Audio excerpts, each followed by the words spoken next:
Hello दोस्तों, तो कैसे हैं आप सब। आज हम बात करेंगे पाषाण काल। पाषाण काल चैप्टर आज हम शुरू करेंगे और इस चैप्टर से जितने भी चैप्टर सारे कवर करने का कोशिश करेंगे हम। अगर आप हमारे चैनल पर न्यू आए हैं तो चैनल को सब्सक्राइब कर लीजिए, आपके लिए बहुत हेल्पफुल साबित होगा। तो आइए हम शुरू करते हैं। लगभग 5 लाख ईसा पूर्व से 2500 ईसा पूर्व तक का काल पाषाण काल में आता है। ठीक है। जीवन यापन के साधन एवं औजार के आकार प्रकार के आधार पर पाषाण युगीन संस्कृति को 3 भागों में बांटकर पढ़ते हैं: पुरापाषाण काल, मध्य पाषाण काल और नवपाषाण काल। पुरापाषाण काल लगभग ये 5 लाख ईसा पूर्व से 10,000 ईसा पूर्व तक माना जाता है। मानव संस्कृति का सबसे लंबा कालखंड यही है, पुरापाषाण काल। निम्न पुरापाषाण काल 5 लाख ईसा पूर्व से 50,000 ईसा पूर्व तक है। इस काल में मानव मूलतः क्वार्टरजाइट पत्थर का उपयोग करते थे। इस काल के उपकरणों को 2 भागों में विभक्त किया जाता है। इस काल में औजारों का प्रयोगकर्ता होमो इरेक्टस था। ठीक है, होमो इरेक्टस था। अब बात करते हैं चॉपर चॉपिंग पेबुल संस्कृति थे ये। इस संस्कृति से संबंधित उपकरण सर्वप्रथम पंजाब की सोहन नदी घाटी से प्राप्त हुए हैं। इसी कारण इसे सोहन संस्कृति भी कहा जाता है। अब आता है हैंड एक्स संस्कृति। इसके उपकरण सर्वप्रथम मद्रास, आधुनिक वर्तमान में भी चेन्नई में है, के समीप बादम दुराई तथा अतिरम पक्कम से प्राप्त किए गए हैं। इसे मद्रास संस्कृति भी कहते हैं। सर्वप्रथम रॉबर्ट ब्रूस फुट अंग्रेज भूवैज्ञानिक एवं पुरातत्ववेत्ता है ये। इसने 1863 ईस्वी में मद्रास के पास पलवरम नामक स्थान के प्रथम हैंड एक्स मतलब हाथ की कुल्हाड़ी प्राप्त की थी। मानव के द्वारा निर्मित पहला औजार यही था, हाथ का कुल्हाड़ी, हाथ से बना हुआ कुल्हाड़ी। पुरापाषाण काल में मानव की अर्थव्यवस्था खाद्य संग्रह एवं शिकार पर आधारित थी। पुरापाषाण काल अत्यंत लंबा कालखंड है, इसलिए अध्ययन की सुविधा हेतु पुरापाषाण काल को भी 3 भाग में बांटते हैं: निम्न पुरापाषाण काल, मध्य पुरापाषाण काल और उच्च पुरापाषाण काल। सबको अलग अलग में बात करते हैं। पहले बात करते हैं पहली अवस्था जो था इसका, जो 5 लाख ईसा पूर्व से 50,000 ईसा पूर्व के मध्य था। दूसरी अवस्था 50,000 ईस्वी से 40,000 ईस्वी पूर्व के मध्य था। तीसरी अवस्था जो था 40,000 ईस्वी से 10,000 ईसा पूर्व के मध्य माना जाता है। सर्वप्रथम आ का खोज इस काल में चीन के चाओजू कोजियन गुफा से प्राप्त होता है, अर्थात पुरापाषाण काल में ही मानव ने सबसे पहले आग जलाना सीखा।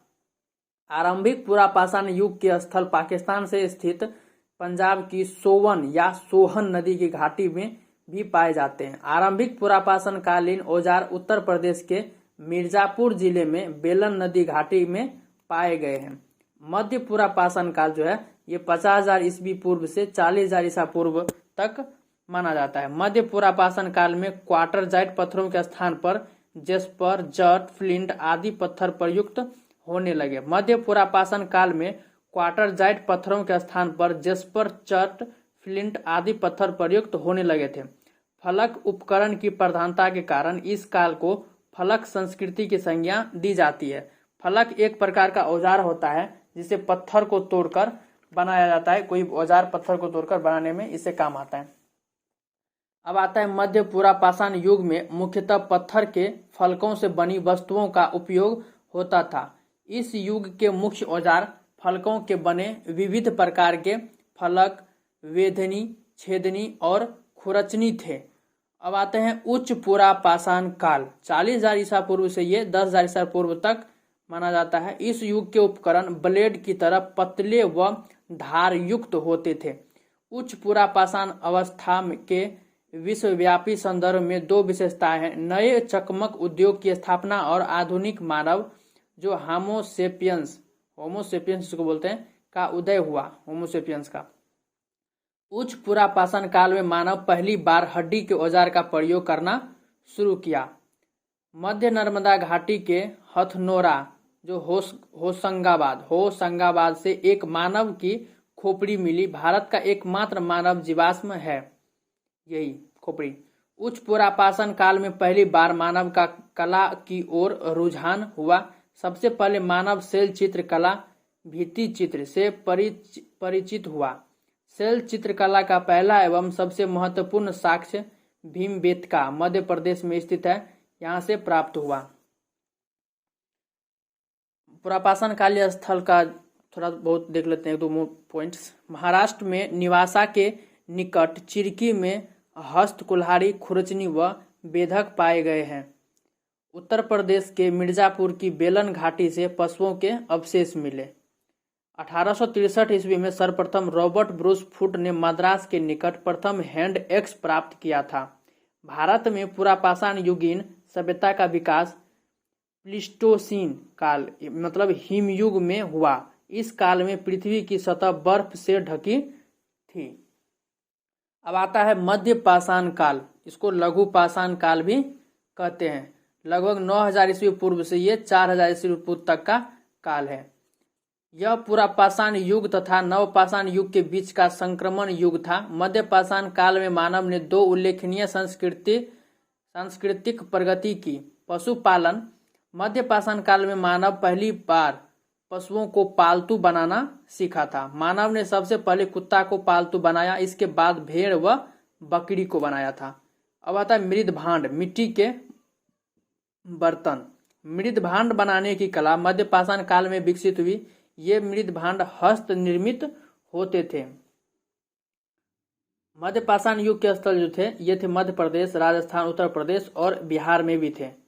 मध्य प्रदेश में जो था ये मध्य पाषाण युग के स्थल ये थे। मध्य प्रदेश में था आदमगढ़, भीमबेटका और था बोघोर में।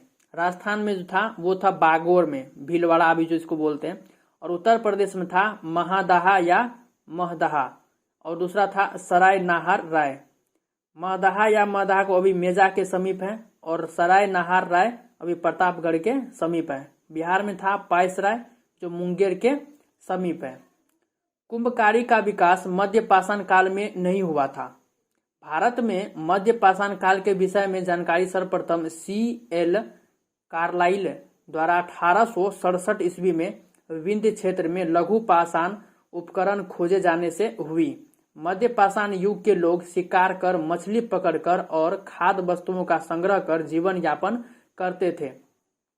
मध्य पाषाण युग के विशिष्ट औजारों में सूक्ष्म पाषाण पत्थर के बहुत छोटे औजार माइक्रोलिथ प्रमुख हैं। मध्य पाषाण स्थल राजस्थान, दक्षिणी उत्तर प्रदेश, मध्य और पूर्वी भारत में अत्यधिक मात्रा में पाए गए हैं। इसके अतिरिक्त कुछ स्थल दक्षिण भारत में कृष्णा नदी के दक्षिण में भी पाए गए हैं। अगर आप हमारे वीडियो को यहाँ तक देख लिए हैं तो प्लीज़ हमारे चैनल को सब्सक्राइब कर लीजिए। और ऐसे ही बहुत सारे फैक्ट हम लाते रहेंगे और बहुत हिस्ट्री का मुख्य पॉइंट जो परीक्षा से संबंधित होगा वो हम आप सबके लिए लाते रहेंगे। मकान बनाने का प्राचीनतम साक्ष्य जो था वो बागोर से प्राप्त हुआ था। विश्व में मिट्टी के बर्तन का प्राचीनतम साक्ष्य था वो चौपानी मांडो से प्राप्त हुआ था। और यहाँ से मध्य पाषाणिक उपकरण, हस्त निर्मित मृदभांड, पालतू जानवर से साक्ष्य प्राप्त हुए थे वो थे बगही खोर से प्राप्त हुआ था। बालू के टीलों को स्थानीय भाषा में टेड़ी कहा जाता था। टेड़ी। मध्य पाषाण काल में कुत्ता मानव का प्रथम पालतू पशु था। सर्वप्रथम भारत में मानव अस्थि पंजर मध्य पाषाण काल से प्राप्त होने लगे थे। अब बात करते हैं हम नवपाषाण काल का। यूनानी भाषा का नियो शब्द नवीन के अर्थ में प्रयुक्त होता है, इसलिए इस काल को नवपाषाण काल कहा जाता है। भारत में नवपाषाण काल से संबंधित पुरातात्विक खोज प्रारंभ करने का श्रेय डॉक्टर प्राइमरोज को जाता है, जिन्होंने 1842 ईस्वी में कर्नाटक के लिंगसुगूर नामक स्थल से उपकरण खोजे थे। सर्वप्रथम 1860 ईस्वी में लौ मसूरिये ने इस काल के प्रथम प्रस्तर उपकरण उत्तर प्रदेश की टोन्स नदी घाटी में प्राप्त किए। नवपाषाण काल में सबसे पहले कृषि का आविष्कार हुआ, अर्थात इस युग में सर्वप्रथम कृषक समुदाय का उद्भव हुआ। भारतीय उपमहाद्वीप में कृषक समुदाय का प्राचीनतम प्रमाण मेहरगढ़, बलूचिस्तान अभी पाकिस्तान में है, यहाँ से प्राप्त हुआ था। मेहरगढ़ भारतीय उपमहाद्वीप का प्राचीनतम नवपाषाणिक स्थल है, जिसकी तिथि 7000 BC निर्धारित की गई है। मेहरगढ़ में कृषि के प्राचीनतम साक्ष्य मिले हैं। मेहरगढ़ के कृषकों द्वारा उपजाया गया फसल जौ है। भारत के कृषकों द्वारा उपजाया गया पहला फसल जौ, जौ के बाद गेहूं तथा गेहूं के बाद खजूर का उत्पादन किया गया था। इलाहाबाद में स्थित कोल्डिहवा एकमात्र ऐसा नवपाषाणिक पुरास्थल है जहां से चावल या धान के प्राचीनतम साक्ष्य प्राप्त हुए हैं। नवपाषाण युग के निवासी सबसे पुराने कृषक समुदाय थे। ये लोग अस्थायी घर बनाकर रहते थे। मिट्टी के बर्तन सर्वप्रथम इसी काल में निर्मित होने के साक्ष्य प्राप्त हुए हैं। कृषि व पहिए का आविष्कार नवपाषाण काल की ही देन थी। इस युग के लोग पत्थर के पोलिशदार औजारों और हथियारों का प्रयोग करते थे। वे विशेष रूप से पत्थर की कुल्हाड़ियां का इस्तेमाल करते थे। बुर्ज होम, जिसका अर्थ होता है भुर्ज वृक्ष का स्थान, यह श्रीनगर से 16 किलोमीटर उत्तर पश्चिम में स्थित नवपाषाणिक स्थल है जहां युग्मित शवदाह के प्रमाण मिले हैं। बुर्ज होम के लोग खुरदुरे धूसर मृद भांडों का प्रयोग करते थे जहां कब्रों में पालतू कुत्ते अपने मालिकों के शवों के साथ दफनाए जाते थे। नवपाषाण स्थल गुफ कराल, जिसका अर्थ है कुलाल अर्थात कुम्हार की गुफा। इस काल के लोग कृषि और पशुपालन दोनों तरह के कार्य करते थे। कश्मीर में नवपाषाण युगीन लोग अत्यधिक मात्रा में हड्डी के औजारों और हथियारों का प्रयोग करते थे। भारत में सिर्फ चिरांद ही एक ऐसा स्थान है जहां हड्डी के अनेक उपकरण पाए गए हैं। यह स्थान गंगा के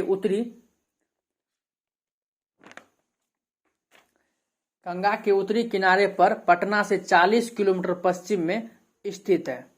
अगर आपको वीडियो का जैसे आवाज अगर आप लोग को स्लो लग रहा होगा तो आप इसे 1.5 गुना स्पीड जितना भी स्पीड करके आगे भी बढ़ा करके आप देख सकते हैं। अगर आप लोग को लग रहा है कि ज़्यादा स्पीड में आवाज़ हम बोल रहे हैं तो उसको आप थोड़ा स्लो करके भी आप लोग सुन सकते हैं। आप कमेंट करके बताइए कि हम ज़्यादा स्पीड बोल रहे हैं या स्लो बोल रहे हैं, तो उस तरह से हम आवाज़ को सही करने का कोशिश करेंगे। नवपाषाण काल के लोगों ने चाक का प्रयोग 2 कार्यों के लिए किया। मृदभांड बनाने के लिए नवपाषाण काल में कुंभकारी का विकास हुआ। चौक का प्रयोग गाड़ी खींचने के लिए या पहिया के रूप में किया जाने लगा। मध्यपाषाण काल में बिना पहिए की स्लेम गाड़ी प्रचलन में थी। नवपाषाण काल में पहिए वाली गाड़ी प्रचलन में आई। चूंकि कृषि एवं चाक के आविष्कार ने मानव जीवन के प्रत्येक पहलू में अब मूलचूल अभूतपूर्व परिवर्तन ला दिया, इसलिए गार्डन चाइल्ड ने इसे नवपाषाण क्रांति कहा है। संभवतः तांबे का सर्वप्रथम प्रयोग लगभग 5000 ईसा पूर्व में किया गया। इसका प्रमाण अतिरम्पक्कम मतलब मद्रास से प्राप्त तांबे की कुल्हाड़ी है। ताम्रपाषाण युगीन मानव ने भारत में पहली बार ग्रामीण सभ्यता की स्थापना की थी। तकनीकी दृष्टि से ताम्रपाषाण अवस्था हड़प्पा की कांस्य युगीन संस्कृति से पहले की है, परंतु कालक्रमानुसार भारत में हड़प्पा की कांस्य संस्कृति पहले और अधिकांश ताम्रपाषाण युगीन संस्कृति बाद में आती है।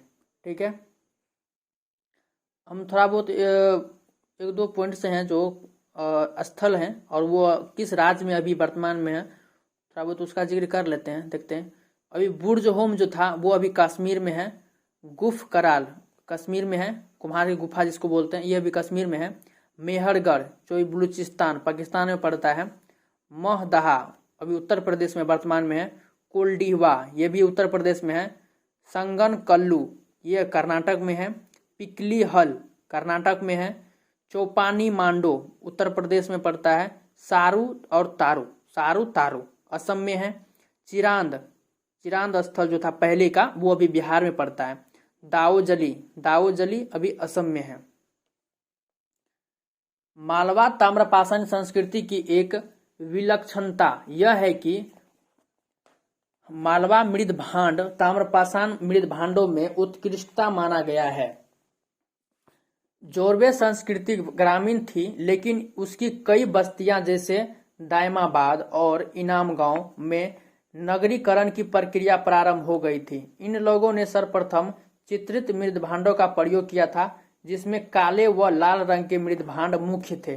ताम्रपाषाण युग के लोग सामान्यतः पक्की ईंटों से परिचित नहीं थे, जिनका प्रयोग कभी कभी होता था। ताम्रपाषाण युग के लोग मातृ देवी का पूजा करते थे। कहीं कहीं कच्ची मिट्टी की नग्न मूर्तियों की भी पूजा होती थी। इनाम गांव में बड़ी मात्रा में मातृ देवी की प्रतिमाएं मिली है। पिकली हॉल वर्तमान कर्नाटक में, यहाँ से राख के ढेर और निवास स्थान दोनों के साक्ष्य मिले हैं। नवपाषाण युगीन लोग स्थायी रूप से घर बनाकर रहने लगे थे।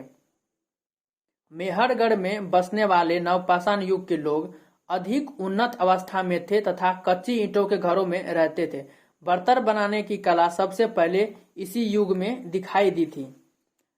जलीलपुर जो पाकिस्तान में है अभी वर्तमान में, यहाँ से मछली पकड़ने का साक्ष्य जाल डुबाने की पक्की मिट्टी की गृहिकाएं मिला है। आज के लिए बस इतना ही, और आप लोग अगर बोलिएगा तो हम आगे लेकर आ जाएंगे हिंदू घाटी सभ्यता, सिंधव या हड़प्पा सभ्यता। वैसे तो सिंधु घाटी सभ्यता हम एक बार दे चुके हैं, अगर आप लोग फिर से बोलिएगा तो उस पर थोड़ा बहुत अलग अलग पॉइंट्स हम ले करके आएंगे। कुछ महत्वपूर्ण चैप्टर तो उसमें भी छूट चुका है बहुत कुछ, तो आगे अगर आप लोग कमेंट करके बताइए तो हम आगे पार्ट्स उसका भी हम बना देंगे। आज की वीडियो में बस इतना ही। अगर आप हमारा वीडियो पसंद आ रहा है तो प्लीज़ चैनल को सब्सक्राइब कर लीजिए, वीडियो को लाइक कीजिए। मिलते हैं तब तक नेक्स्ट वीडियो में। चैप्टर सारे कवर करने का कोशिश करेंगे हम।